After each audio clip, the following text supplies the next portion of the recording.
અંબાજી ખાતે શ્રી 51 શક્તિપીઠ પરિક્રમા મહોત્સવમાં દર્શનાર્થે આવતા માઈ ભક્તો માટે જીએમડીસી ગ્રાઉન્ડ માંગલ્ય વનની નજીક અને આર્ટ્સ કોમર્સ કોલેજ ખાતે ભોજનની સુંદર વ્યવસ્થા કરવામાં આવી છે।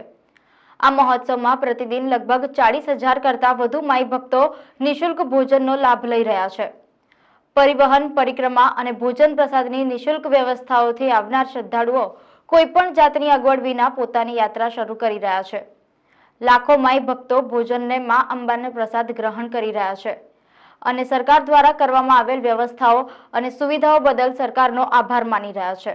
मारू नाम प्रतीक कुमार नरेन्द्रभाई जोशी है। हूँ पालनपुर तालुकाना वासण गामेथी आऊँ छूँ। अहींया अंबाजी में 51 शक्तिपीठ परिक्रमा माटे दर्शन में आवेलो हतो। सरकार द्वारा 51 शक्तिपीठ परिक्रमा में भोजन की खूब सारी व्यवस्था करवामां आवी छे। घर जेवुं जमवानुं छे अने सगवड़ खूब सारी है। तो वहीवटीतंत्र અને સરકારનો ખૂબ ખૂબ આભાર। મારું નામ હર્ષા રાજપૂત છે। અમે વડગામ તાલુકાના ડાલવાણા ગામથી આવીએ છીએ। અમે અહીંયા અંબાજી માતાજીની પરિક્રમા કરવા ગબ્બર પર ગયા હતા। તે પૂરી પરિક્રમા કરી ચા, નાસ્તો, જમવાનું બધી રીતે અમને સરસ રીતે સેવા થઈ છે। જમવાની જે વ્યવસ્થા છે જે સારી છે, જમવામાં જે ભોજન છે તે સરસ રીતે વ્યવસ્થિત રીતે બનાવેલું છે અને જમવામાં પણ મજા આવે તેવું છે। તે માટે અમે સરકારશ્રીનો ખૂબ ખૂબ આભાર માનીએ છીએ। અમારા તમામ ગામ વતી અને તમામ આવેલા માના ભક્તો વતી હું ખૂબ ખૂબ આભાર માનું છું।